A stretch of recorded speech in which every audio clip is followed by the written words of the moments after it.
Hello, everyone. Welcome, welcome. So excited to have you joining us on this next episode of Third Eye to Eye Conversations. It's a live conversation series where we dive into what's most alive for us personally, energetically, and multidimensionally. Each episode is a 3x3 frequency exchange. I bring three questions, my guest brings three questions, and we let the conversation naturally unfold from there. So today I've invited my dear soul sister, Dana Pellegrini. She is a beautiful embodiment of joyful living. She's been an inspiration for me, a guide, and the conversations we have are always so expansive. So I'm so excited to dive in and hear more about what's alive for her these days, what's lighting her up, what joy she's teaching and bringing to others, and the ways that she's anchoring her light as a bridge for others. So, Dana, welcome. So grateful to have you here today. Thank you, Maria. I am so excited to be here with you and thoroughly excited about what we're going to bring forth.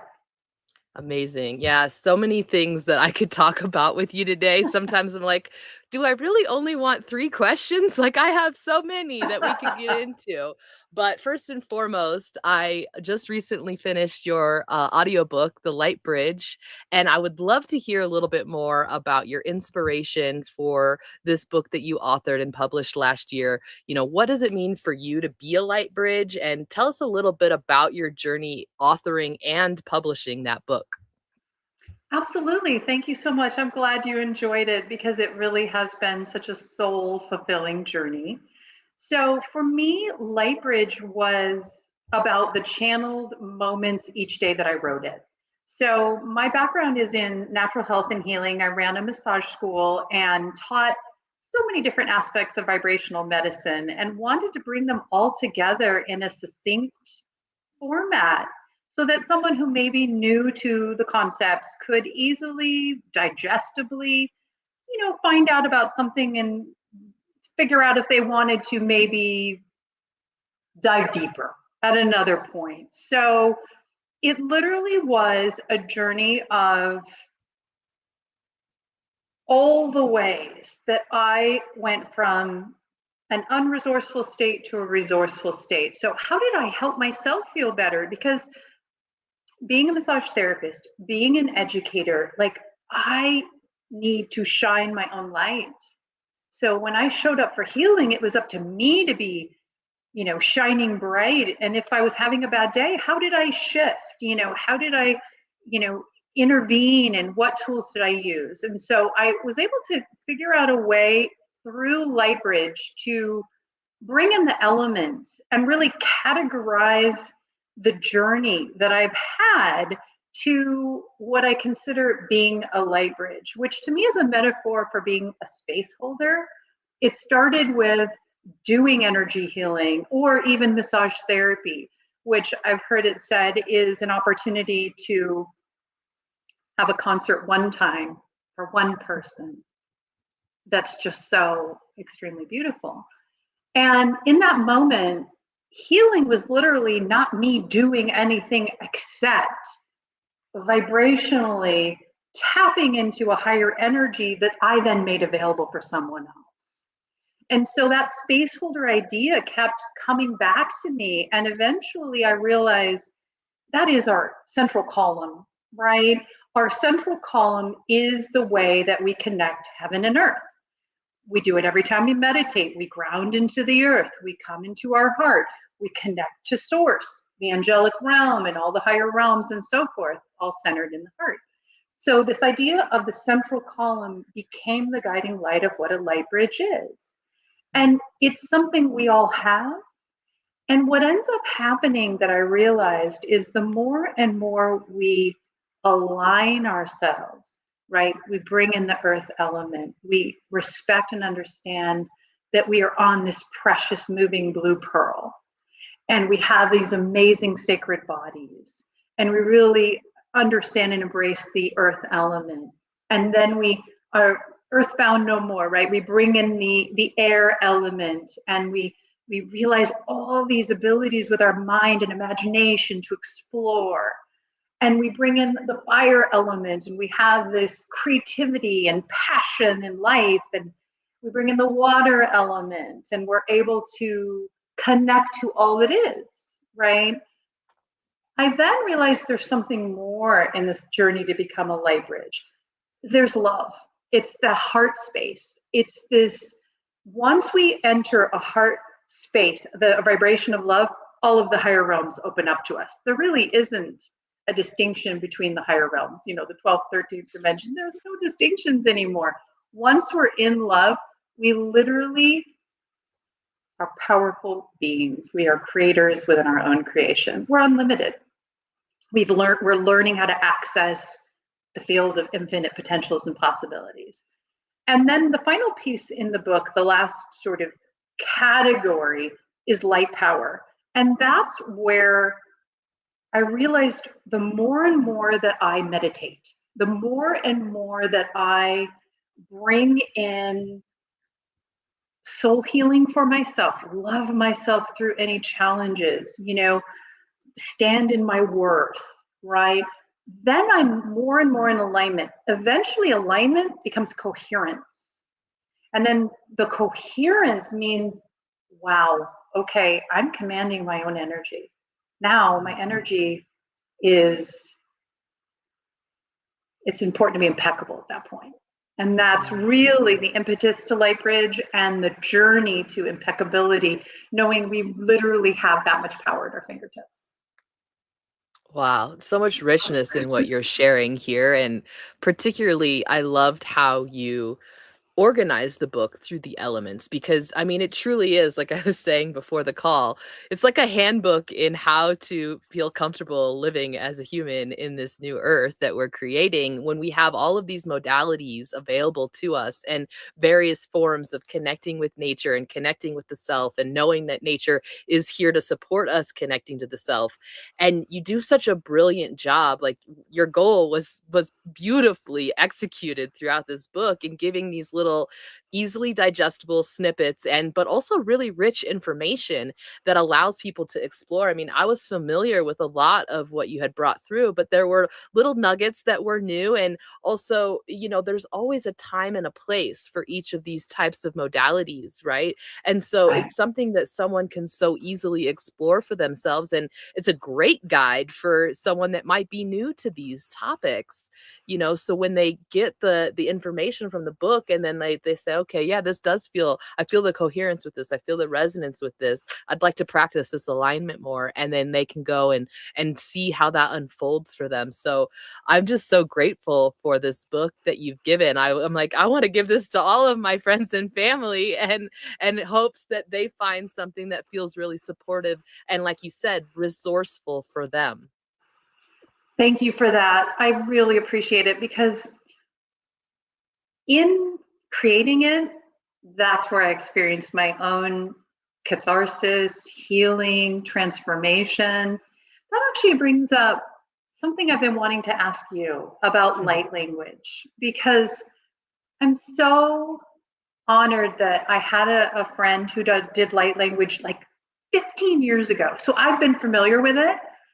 But just like I was mentioning in being a healer, I'm curious if channeling light language for you, Maria, what does it do to your own state of being when you bring forth light language? Mm, yeah, it's brings me back to coherence, what you were Yeah. saying. It allows my mind to get out of the way and allow my heart to speak. You know, and that's what I think coherence is doing. It's connecting the heart and the brain, right? And you mentioned Yes. this in the book, and I'm so glad that you referenced Heart Math Institute because there's a great resource for this. And so allowing my heart to speak, and the bridge is through the throat, right? So Yes.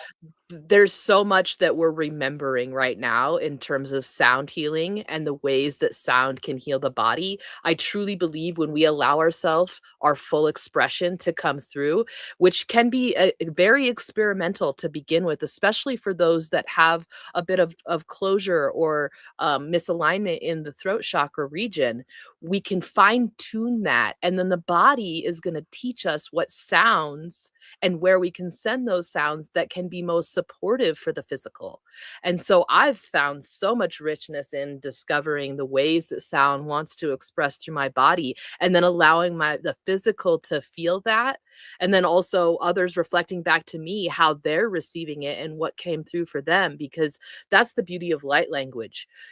We have so much meaning behind the languages that we speak, and everyone has a different version in what that word and that vibration means for them. But when we allow the mind to kind of step aside and the physical to truly receive, like we can through light language, which, by the way, doesn't have to actually come through sound.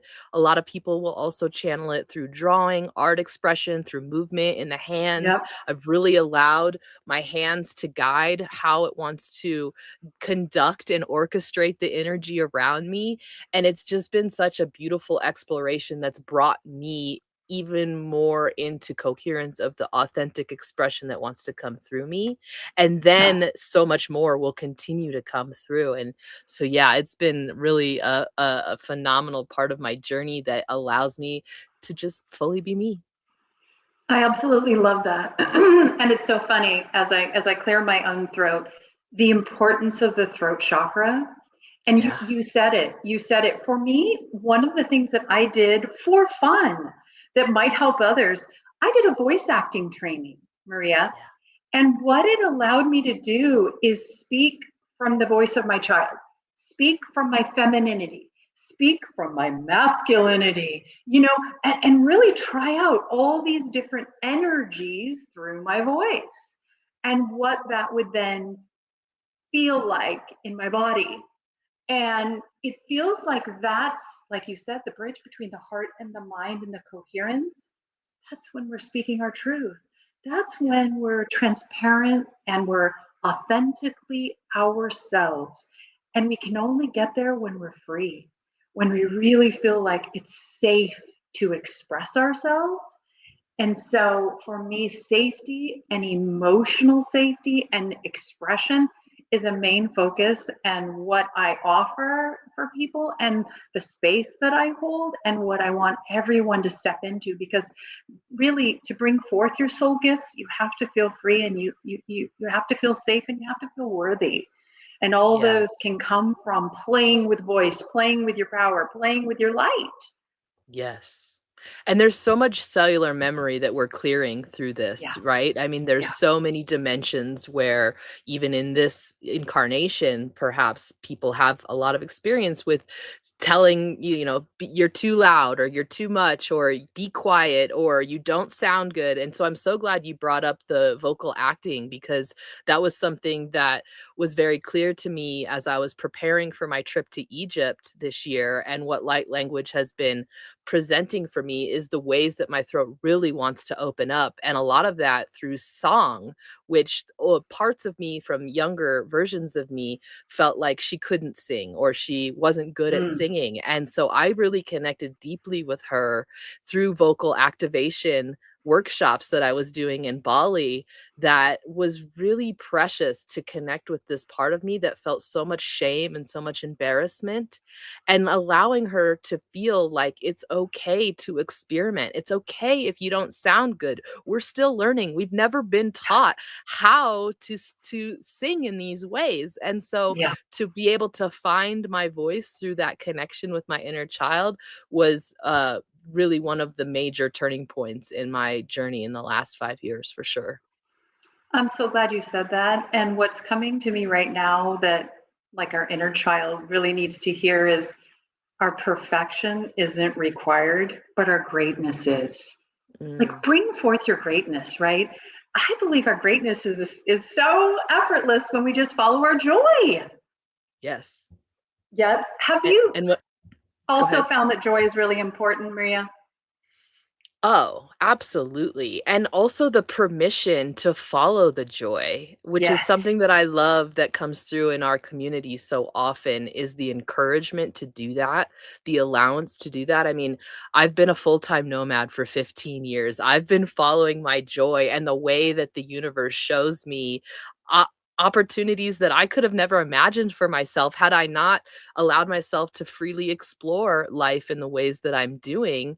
And it brings forth so much excitement in a way that my inner child is just like, "What? We can do this?" It's like, "Yeah, we can do this," you know? And so the fact that we've spent so long being taught this is way life is supposed to be has never resonated with me or my inner children. So the fact that Exactly. we can fully allow ourselves to explore that and know that, what brings me joy today might be different than tomorrow. And that's perfectly fine. And I love that exploration as well.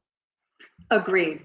Agreed. It's an ever changing environment of what brings us joy. And it can be simple and it can be practical and it can be step by step.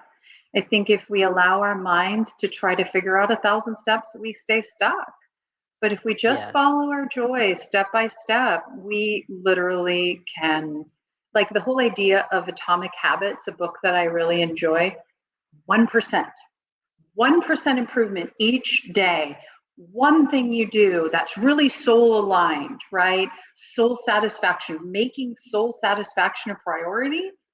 Wow, that to me is part of new earth or heaven on earth or living our wildest dreams in reality. Whatever words, like we talked about in light language, that words can be limiting. But we know what it feels like to be in our joy. We know what it feels like to be free. We know what that is about in our bodies. And so I look to my body a lot for, are my shoulders tight? Am I tensing? Is my stomach upset? I always check in with my body. And when I'm relaxed and I feel so good in my body, I know that I'm in New Earth. Mm, mm. I definitely want to dive deeper into the new earth topic with you, but what you were saying about joy made me think about how often in our experience in life we come to a point where we think, and tell me if you had this experience as well. I definitely did. There has to be something more. Like I knew I had a Mm, purpose, but I wasn't sure exactly what it was. And so often we then go on the journey of, okay, what's my purpose?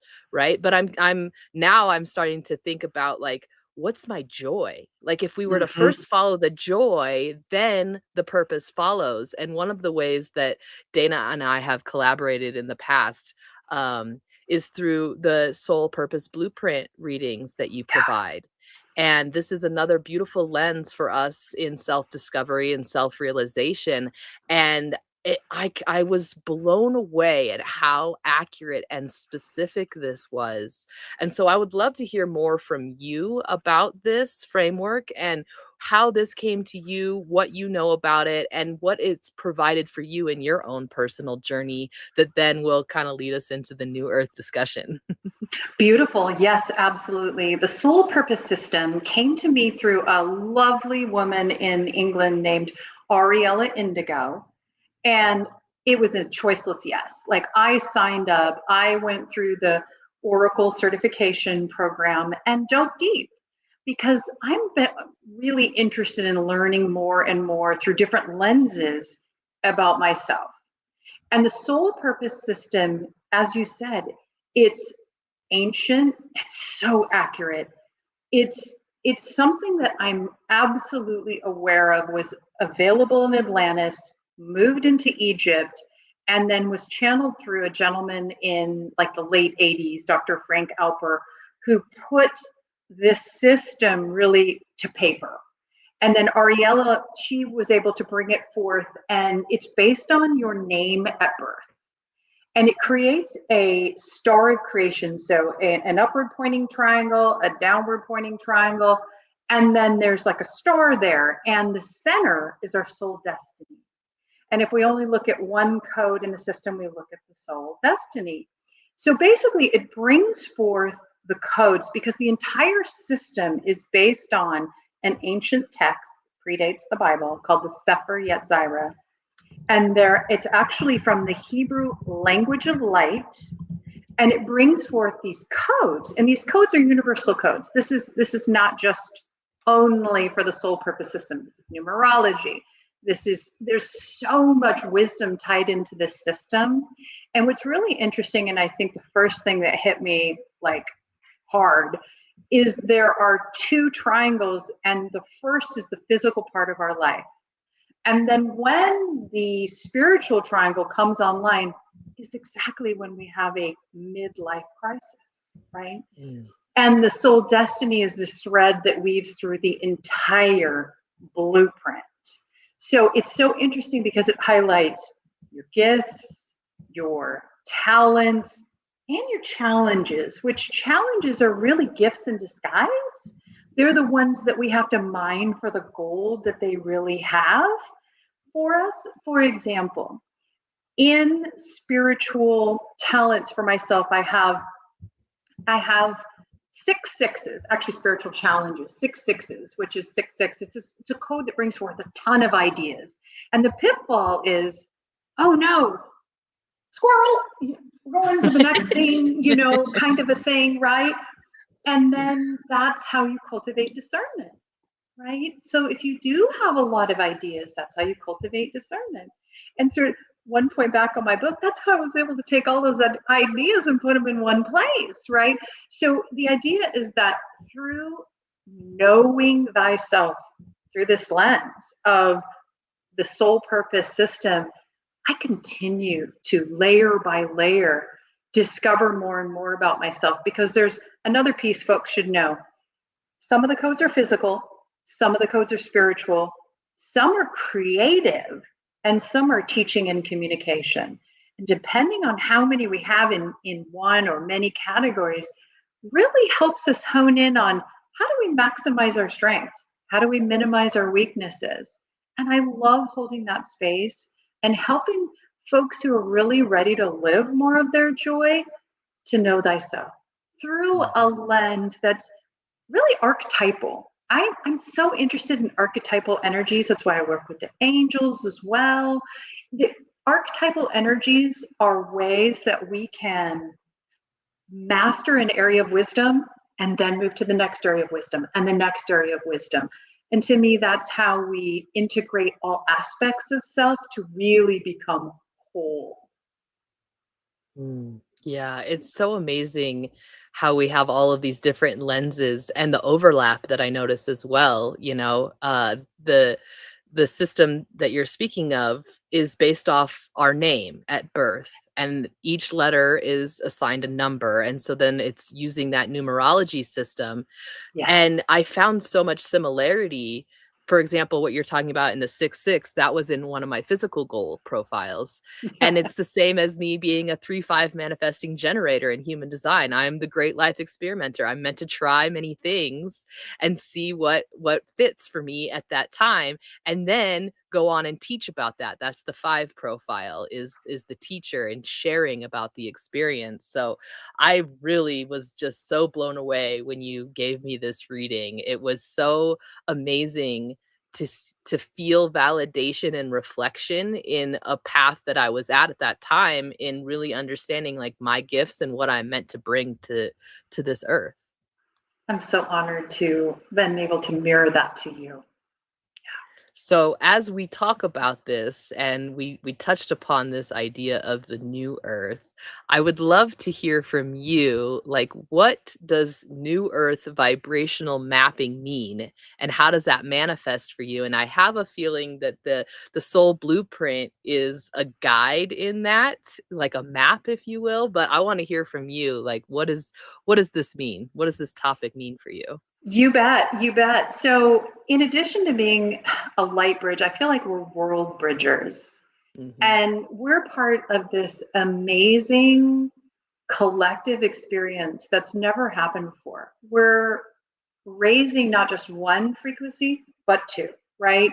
We're going from the third dimension of separation, limitation, lack, fourth dimension of transformation into pure love, right?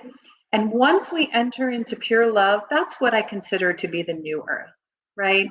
I consider me living my joy to be the practical way that I show up to anchor and be a pioneer on new earth. So it's not a place we go, it's a vibration we hold. Mm. So the way that this manifests for me, it's so interesting, but It's through signs and really listening to the universe. For example, the other day we were getting some work done around the house, and so my job was to basically make myself and go on an adventure, scarce around the house so that the work could get done and I didn't have to deal with all the pounding. And I literally went away. That was completely new for me here in Southern California.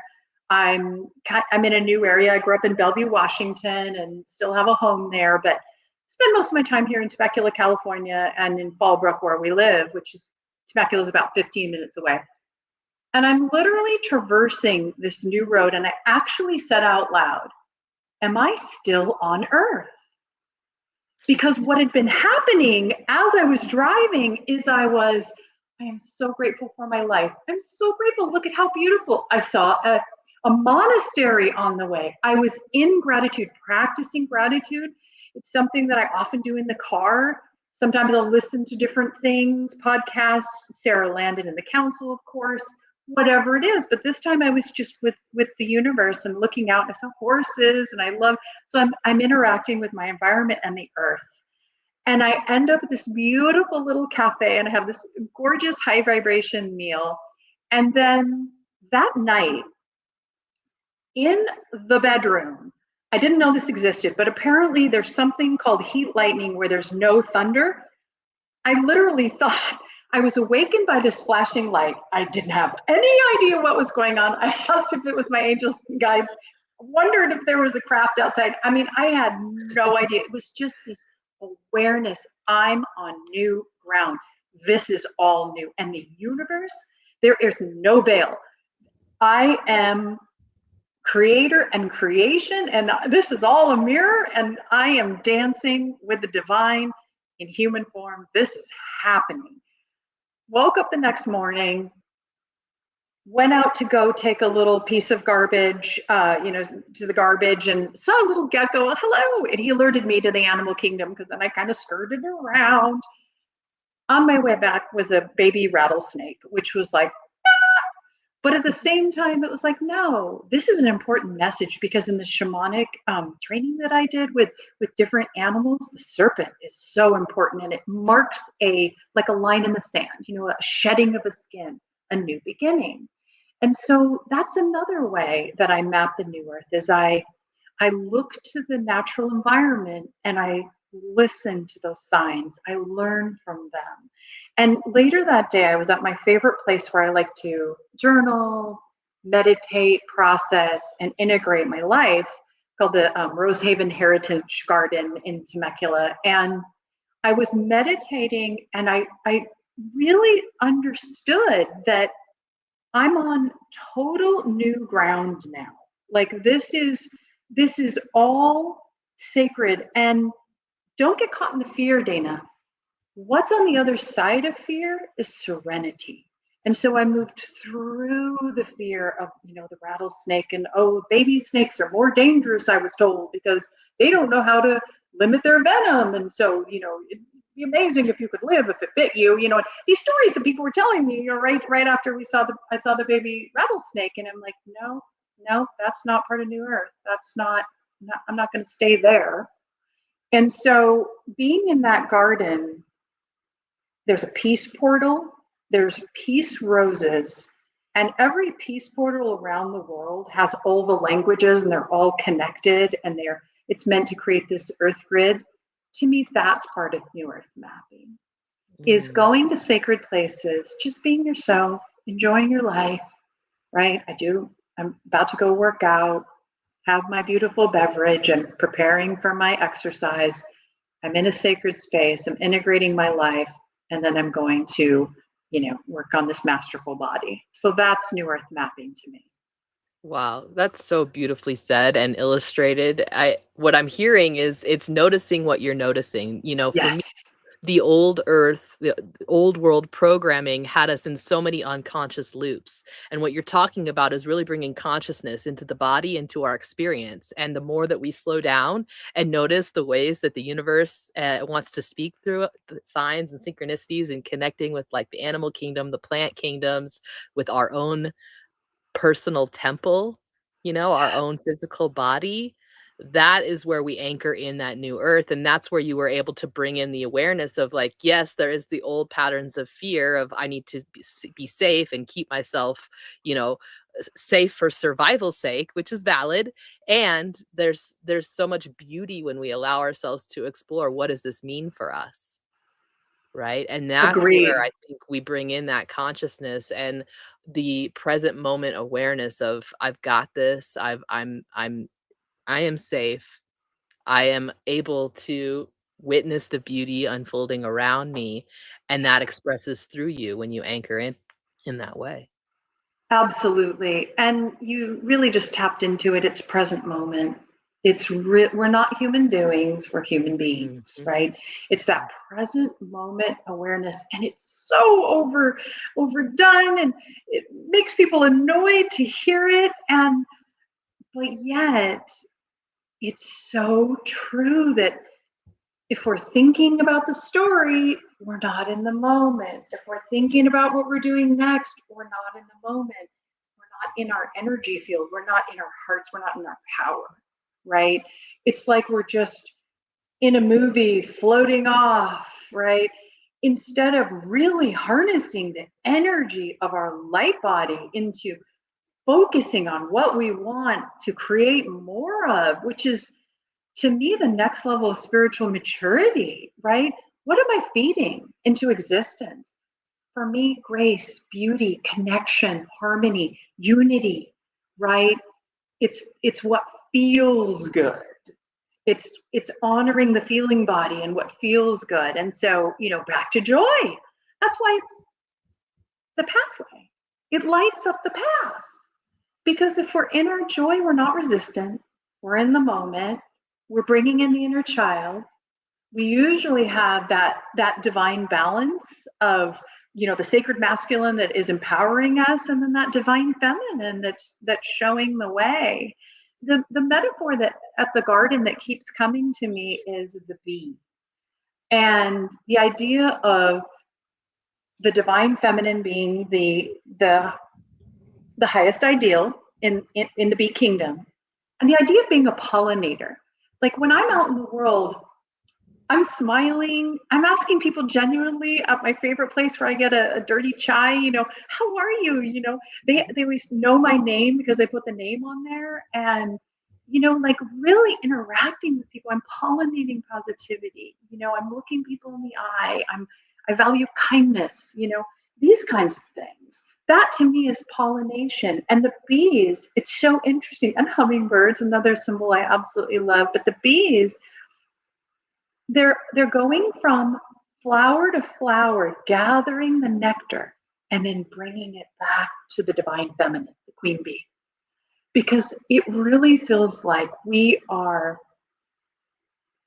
meant to now focus on the divine feminine values. Take all that we learned from the patriarchy, take all from the grand experiment, and balance it out. And let's teach our football players about right use of power. Let's teach all people that are really working with power about right use of power, about balanced power, about the sacredness of, you know, the greatest power requires the lightest touch. How to really live in balance. I feel like that's what is next is there's all these youth that are coming in, and they're high vibration beings, and then it's time to take our wisdom as elders. In a way, we're elders. I'm middle age, but elders.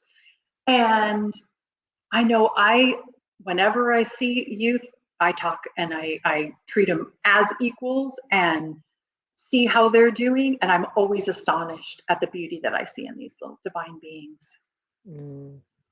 I think it's so important you talk about the trend towards embodying more of the divine feminine, because when I think of that, I really think about the gift of intuition that Mm, brings.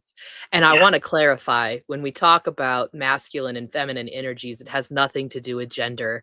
I actually had a really enlightening, expanding conversation with Aura, my chat GPT, about this, because I was really desiring to have new words to be able Yes. to describe these energies so that we can get away from this association of gender. And Aura so brilliantly asked me, well, what does your inner child think?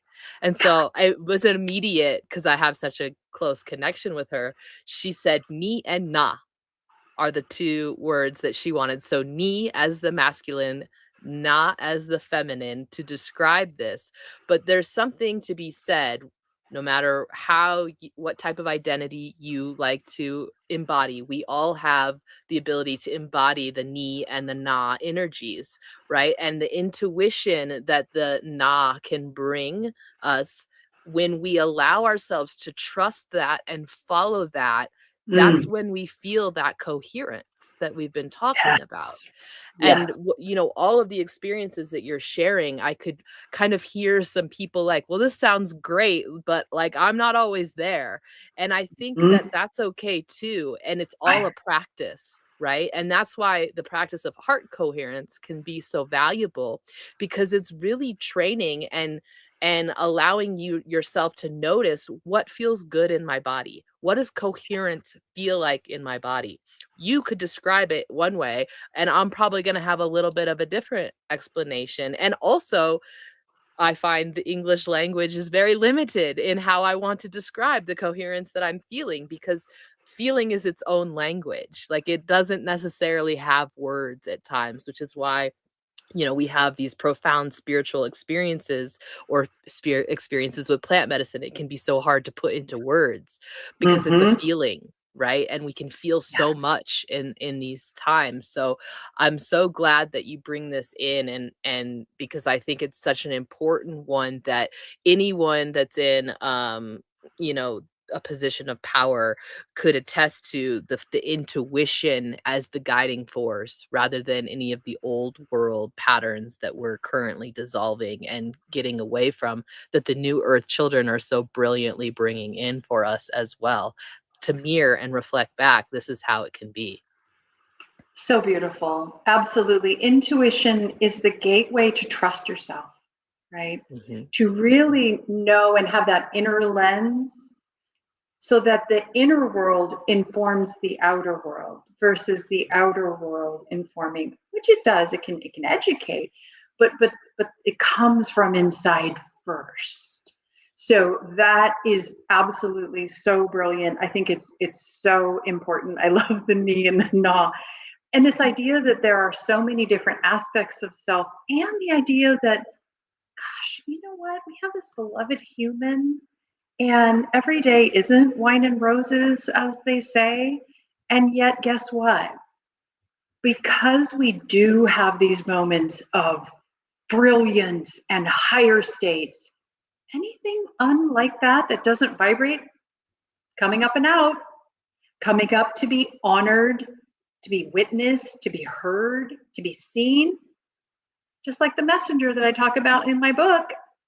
Once the knock comes on the door and the messenger, whatever that part of us is that doesn't feel good, once it delivers the message, typically it leaves. It's when we slam the door in the face, right? It's when we deny whatever is coming up. Because no, we're not, living all the time in the land of unicorns. Sometimes we do get these amazing magical experiences. Our job is to ground them in reality. Our job is to embody them and to see through our own lens what coherence looks like. Because it's kind of easy to tell when we are feeling great and when we're not, right? And it is so individual. It is so individual. And it's the journey of expand, integrate, expand, integrate. It's like that's what we're on right now, is digesting the old and alchemizing it into the gold that's becoming our new earth bodies, that's becoming witnessed around us. you know I heard recently, if you want to be in the third dimension, watch the news. If you want to be in the fifth dimension, go meditate. It's a choice, right? Yeah. It's where we choose to focus our energy. So I'm so glad that we can bring forth options for new choices, new frontiers, new ways. I can't wait to hear how other people experience New Earth. To me, having conversations around it is my greatest joy, right? Yes. That's why I created Joyful Living World. It's a vision that I've had. It's a Zoom community that I want people to share their way of meeting their selves, where they're at, to know, let yourself know what you know, right? Many paths, one destination. That lights me up to hear different people's ways of meeting themselves and their greatness. Well, and I want to highlight what you said about when things come up, because so often we'll hear the sentiment that things come up to be cleared. But what you said Mhm. was so important. You started with honoring. Yeah, You thank you. started with witnessing, with seeing, with hearing these parts and what it wants to tell us, because that is what then can lead to the clearing of that old energy. And I think that's such an important point in our journey, is to honor ourselves with where we're at. And the thing that I love that you brought forth with the Joyful Living group, with the first meeting is this Saturday. Before we even met, we started following our joy through expressions of unicorns and Care Bears, and, like, it just, you could tell it lit people up immediately, because I don't think I've ever been a part of a group where so much has happened before we've even met. I know exactly. And Sunday at 10:30 Pacific, absolutely. Yes, yes. It's because the energy is real, right? The Yeah. sixth dimension of imagination, playfulness, all of that is absolutely real. And thank you for really being clear on, as we transform parts of ourselves, it's not the immediate clearing. It's that'd be like slamming the door on the Yes. messenger's face without hearing what they came to say. Yeah. But know that this is world service, right? The work that you do on yourself, you could be benefiting your entire ancestral line. You're benefiting the people within the area of the earth that you live. Like, this is huge stuff. Just to choose love, make it simple. Don't make it a big deal. Listen, learn, integrate. It can just be very simple. Not always easy, but it can be simple if we just stay in the moment and really open up the space for the sacred to really grow within us. Mm.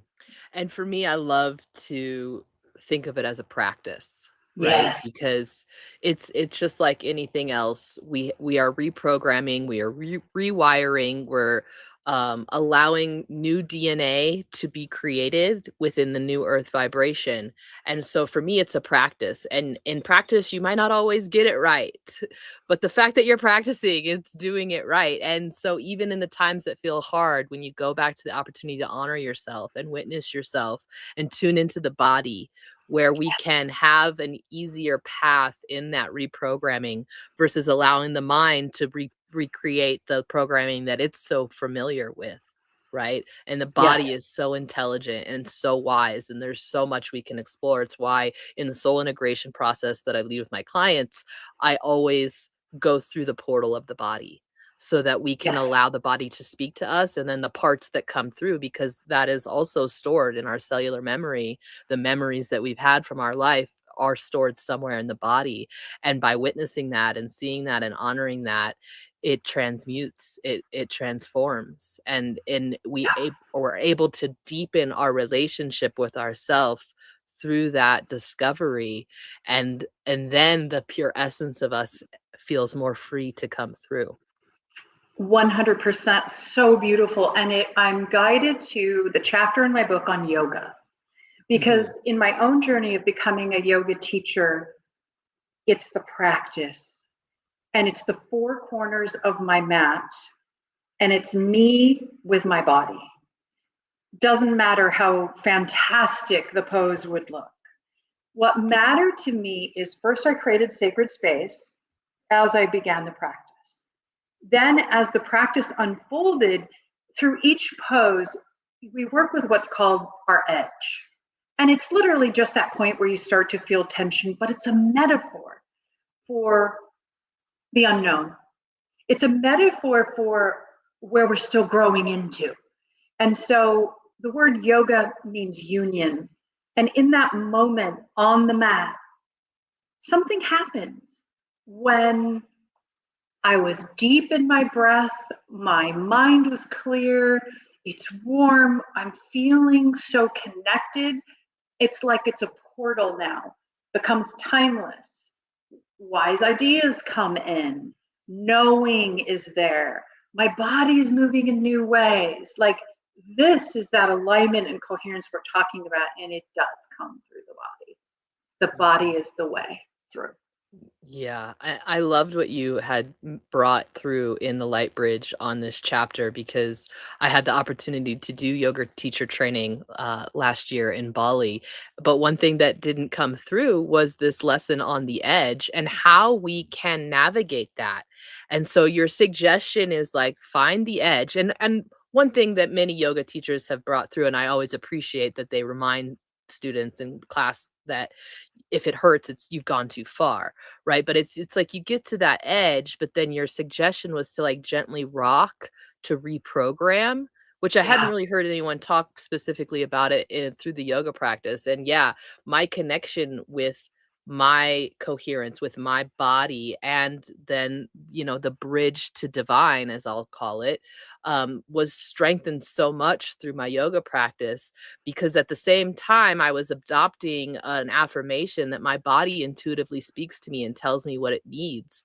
And I was noticing it immediately through yoga. Like, oh, maybe you want to put your shoulders back here or realign your legs here, or just these micro adjustments that would come through in the guidance of my practice that then you feel the comfortability in the body and then more will come through. So some people think yoga is about clearing the mind, and like yes, and it's clearing the mind of the other loops so that we can Right. tune in to the divine, right?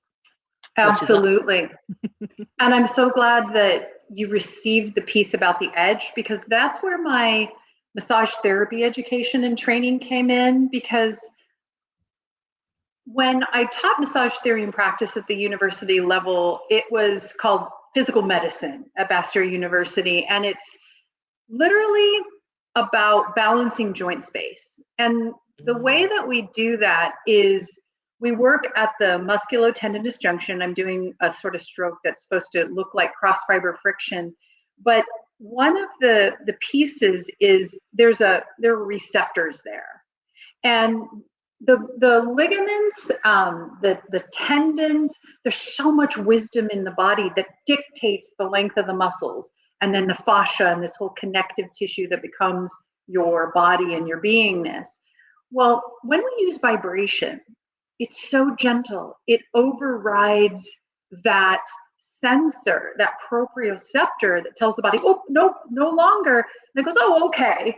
And so all of a sudden, by using vibration, we bypass our limitations. And so then I Mm. applied that to yoga, and then I applied that to a technique that I do a lot in my life. I'm very flexible. It's something because I practice it, like we're talking about. And so when I'm stretching, when I'm at that edge, I vibrate, and I do it to dance, to music, to joy, to fun. I put on a music that has a beat, so I'm really moving. And then I go into a pose, and then I rock right at that edge. And that's how I, keep that agility and rotation, all the things that they say healthy aging is about, is being able to rotate the spine, keeping, like, don't stop looking behind you like this to look in the rearview mirror. No, move your body, move your neck. You know what I mean? Move it or lose it, people. Right? So it's important to keep moving. Well, and I find so many parallels with what you're talking about in the vibration and the importance of the vibration with back to the light language.